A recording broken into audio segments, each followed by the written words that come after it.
A Chevrolet desencantou e passou a concorrer de novo no segmento super concorrido de SUVs médios, mas não pense que a vida desse cara aqui vai ser fácil. O novo Equinox, que chega no Brasil importado do México, concorre com 3008, com Kia Sportage, com Hyundai New Tucson e principalmente com um novíssimo CR-V, que é bem mais caro, mas é igualmente bem equipado. O Equinox é excelente, mas não é perfeito. E você quer saber por quê? A gente vai começar a te explicar agora.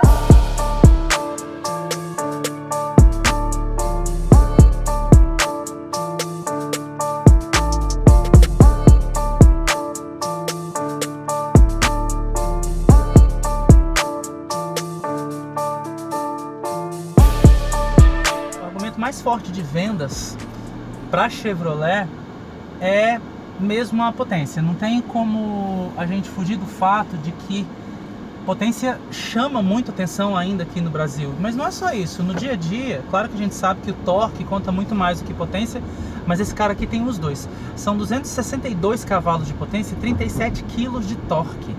É coisa demais, meu amigo. A impressão é que você está num carro bem menor, mas você sabe que não, porque o Equinox se comporta como um SUV mesmo. Ele é pesado, mas ele tem um acerto de suspensão bacana, tem dirigibilidade legal, ele não deixa o carro... Aliás, todo esse acerto que a Chevrolet conseguiu para o Equinox deixa o carro não ficar parecendo, na verdade, tão pesado. Ele é até ágil, por incrível que pareça. Mas a gente não vai, óbvio, se esquecer que a gente está num carro grande, então é legal a gente não ter nenhum tipo de arrobo exagerado de esportividade, porque ele aceita um pouco, mas ele não aceita demais. Tem um monte de coisa aqui que ajuda. O Equinox tem vetorização de torque, o que é maravilhoso, né? O Equinox tem os controles de tração e estabilidade, e tem tração nas quatro rodas, que serve muito mais para poder proporcionar mais aderência do que para poder tirar ele de uma pirambeira, por exemplo, porque ele também nem é um off-road pesado. Ele aceita aquela subidinha de serra, entendeu? Para o sítio, desde que não esteja sem chuva, com barro, mesmo porque ele nem tem pneu, nem roda adequado para isso.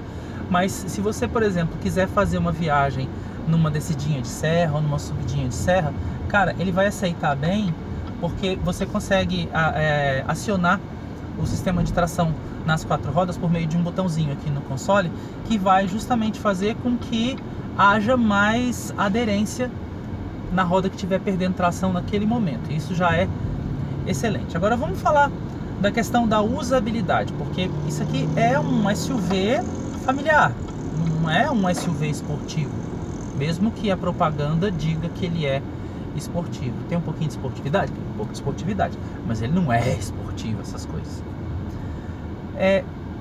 Coloca 5 pessoas aqui dentro e as 5 pessoas vão ficar super confortáveis. Por quê?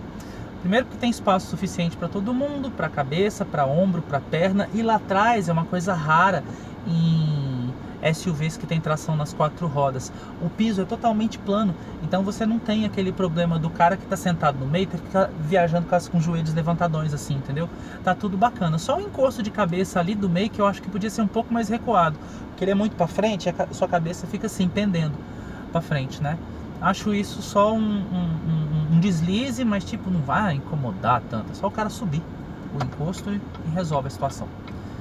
Outra coisa, tem porta-objeto aqui para tudo quanto é lugar que você quiser. Tem porta-garrafas de 1,5 litro aqui nas portas. Dá uma amassadinha na garrafa para caber direito, porque senão não vai caber direito, mas cabe. Tem 2 porta-copos aqui na frente, tem outros 2 porta-copos ali atrás. É só você descer o encosto de braço central, né, que fica embutido ali no encosto traseiro. E bacana, todo mundo viaja com os seus bons drinks e tá tudo bacana. E tem ainda, como se não bastasse, um porta-objetos tamanho Nárnia aqui no meio. É grande pra caramba. Aqui na frente tem uma bandeja. Essa bandejinha pode servir como porta-objetos também, mas o que é legal é que aqui tem um carregador indutivo. Só que ainda, assim, a gente ainda sente falta de um carregador que funcione em mais aparelhos, porque não dá para saber se o problema é do aparelho ou se o problema é do carregador.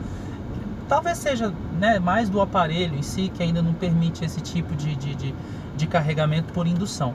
Mas o fato é que tem, e esse telefone, inclusive, que tá gravando, cabe certinho aqui, encaixa direitinho, né? Tem umas coisas também a respeito da usabilidade. Por exemplo, vamos falar sobre vários equipamentos que ele tem. Ele tem ar-condicionado digital, dual zone com saída para o banco traseiro, tem esse teto solar. Eu já falei em vários outros vídeos o tanto que eu sou apaixonado por teto solar, teto panorâmico. E aqui o bacana é que você tem a parte da frente que abre, então é solar, e a parte de trás que não abre, então é panorâmico. Mas você pode deixar tudo fechado e fica com essa visão bonitona aqui do céu e tal. Eu gosto disso, acho que dá amplitude para a cabine, dá luminosidade para a cabine, então tudo fica funcionando bem quando você tem um teto panorâmico à sua disposição. Até o seu humor melhora, no meu ponto de vista, né?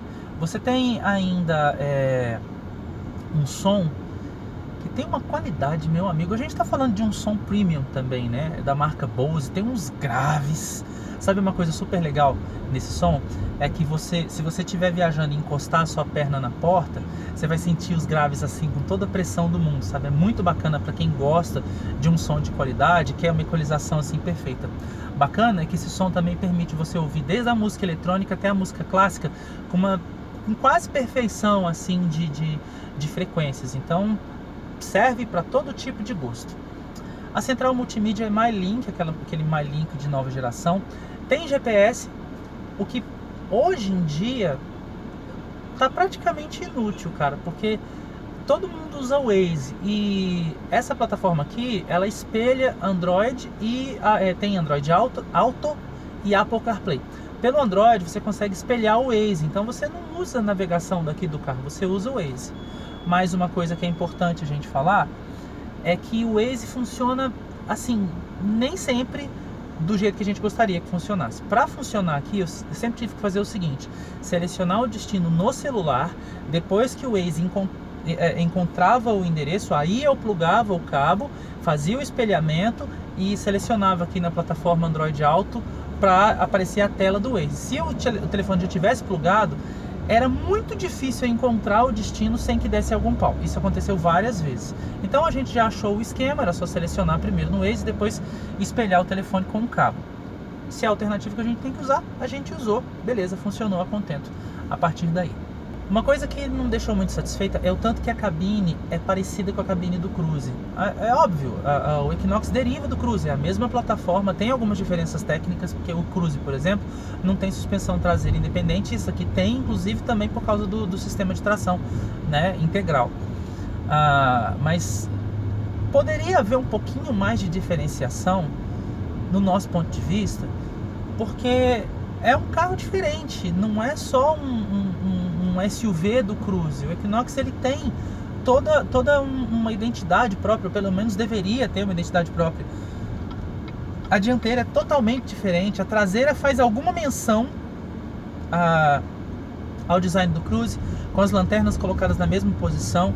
Isso tudo tira, a gente vai falar inclusive a respeito do design externo um pouquinho mais adiante, mas aqui dentro a gente encontra muito do Cruze, o painel é muito parecido. Essa seção central aqui também é bastante parecida. Quer dizer, a gente vê muito do Cruze aqui. Muito, muito mesmo. E é uma coisa que eu particularmente não queria ver tanto. Eu queria ver um carro mais ele mesmo. O acabamento geral também é bom. A Chevrolet colocou aqui em cima. É engraçado que você olha. Quando você olha, você vai com a mão aqui em cima do painel e você já fica pensando assim, que legal, é macio ao toque. Mentira, não é. A textura é de espuma injetada, mas é plástico, aqui e aqui. Tem uma faixa de couro? Tem, que vai dali até aqui e pega essa seção toda aqui das portas. Mas também não é couro. É material ecológico que imita couro. Hoje em dia funciona. Mas a gente sabe que tem concorrentes que usam couro legítimo e tem um acabamento de painel muito mais requintado. Então, nesse ponto, a gente acha que a Equinox deixa um pouco a desejar, porque ela é, digamos, despersonalizada. Ela poderia ser um pouquinho mais premium pelo preço que ela custa e os caras com quem ela concorre, entendeu? Não é que seja ruim de tudo, mas, mais uma vez, a gente sente falta de personalidade. A dirigibilidade é um ponto muito positivo, porque a gente estava falando a respeito de estabilidade e tal, comportamento da suspensão. A direção ela é elétrica, então ela é super facinho para manobrar, né? O carro é super facinho para manobrar, levinho, bem bacana. Não é tão leve quanto o 3008, porque na verdade acho que todos os Peugeot que a gente pegou, e aliás, todos os carros da PSA tem para manobras os sistemas de direções mais leves que a gente já pegou, mas é leve o suficiente, tá ali na média e é bacana, não é demérito, tá?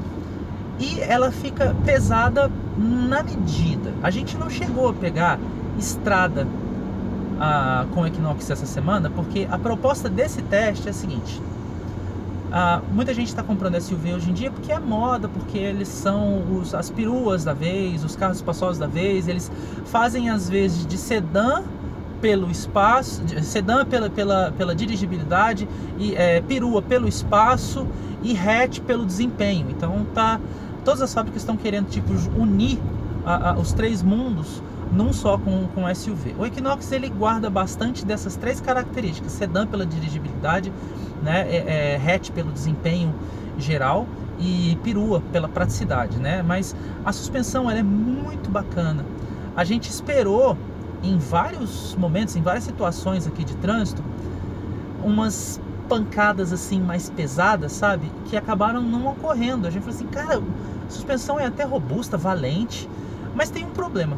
É um SUV, né? Então a gente espera um carro mais altão, não só por causa da posição de dirigir, mas também por causa da altura da suspensão, para poder enfrentar a valeta direito. São Paulo tem valeta demais e deu umas raspadinhas de suspensão, então a gente aprendeu a entrar devagar nas valetas para a gente não ter aquela raspada, né? E o curso da suspensão também para enfrentar essas valetas às vezes é um pouco curto. A gente acaba, não tem como não lembrar do outro SUV da marca, que é SUV raiz mesmo, né, que é a Trailblazer, porque na verdade a Trailblazer é uma caminhonete com cabine, né, construída sob chassi, por isso que a gente chama ela de SUV raiz. E ela tem um curso de suspensão muito maior, o que é bem bacana, é bem melhor para poder enfrentar justamente essas situações de tráfego. E aqui você sentia tipo a roda traseira levantando em várias e várias situações, o que denota que o curso da suspensão é um pouco curto. Também não é demérito, dá um pouquinho de medo dependendo da situação, assim, dependendo da inclinação da via, mas você se acostuma, né? Agora, para curvas, ela é bem bacana. Eu estava falando a respeito da proposta, né, e acabei divagando. A maioria das pessoas compra SUV hoje em dia, e mesmo que seja um carro estradeiro, um carro bom pra caramba para você pegar a estrada, não é sempre que as pessoas viajam. Elas vão pegar os carros e elas vão usar praticamente na cidade só, durante semanas e semanas a fio, né? Então a gente usou o carro exclusivamente na cidade essa semana, justamente para poder mostrar como é o comportamento de um carro desse tamanho nesse uso normal que as pessoas fazem hoje em dia, que é justamente esse uso exclusivamente urbano, né? Ele se comportou bem em praticamente todas as situações de trânsito que a gente enfrentou, mas, e eu estou falando em relação à dirigibilidade, em relação ao conforto, parêntese legal para a gente abrir, conforto acústico. No dia a dia, ainda que a gente não tenha equipamento aferido para poder medir a quantidade de decibéis que entram na cabine, a gente pode dizer que o Equinox é um carro bastante silencioso, inclusive porque tem um sistema aqui bacana que emite através dos alto-falantes frequências contrárias às frequências que vêm de fora, para poder justamente anular esses ruídos externos e tornar a cabine ainda mais silenciosa. Fora isso, ela tem os vidros e o para-brisa, entendeu? Que tem espessura mais adequada para filtragem de ruídos. Então isso tudo torna o Equinox um carro bastante silencioso, bastante confortável no trânsito, né? Mas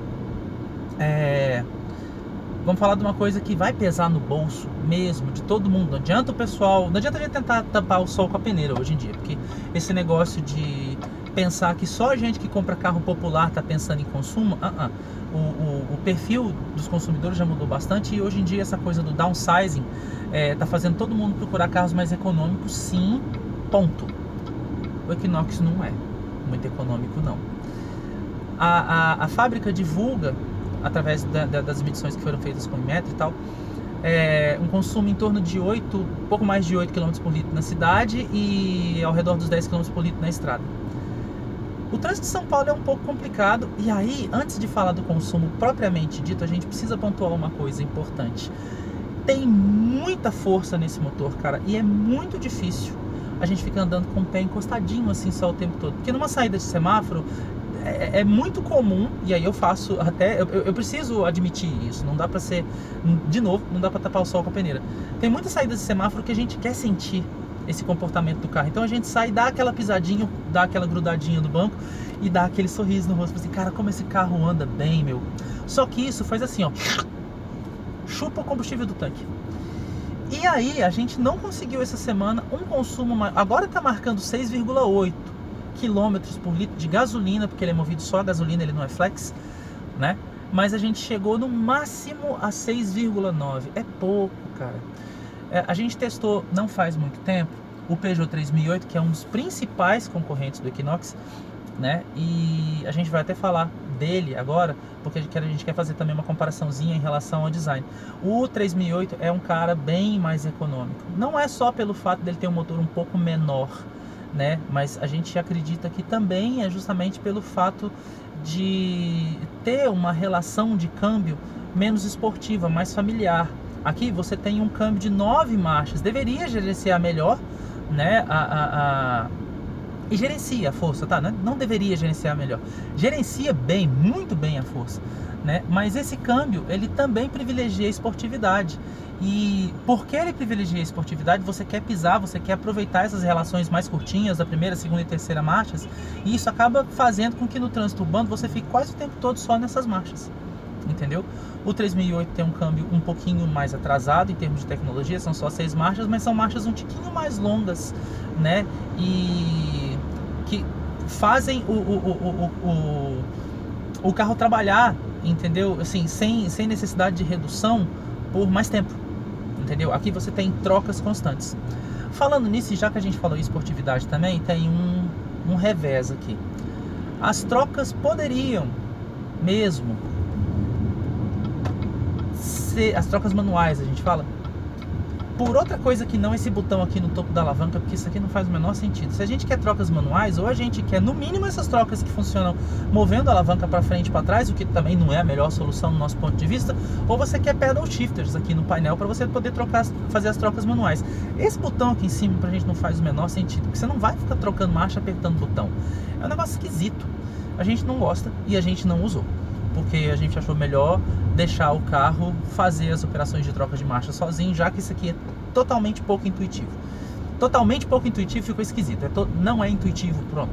Vamos falar da segurança, ponto forte para o Equinox, porque, como a gente já falou, ele tem aquele sistema de vetorização de torque, controles de tração e estabilidade que seguram o carro bem nas curvas, né? Então ele é um carro seguro, bacana, tem a tração nas 4 rodas, né? Que pode ser acionado aqui pelo painel, isso melhora e muito a questão da aderência.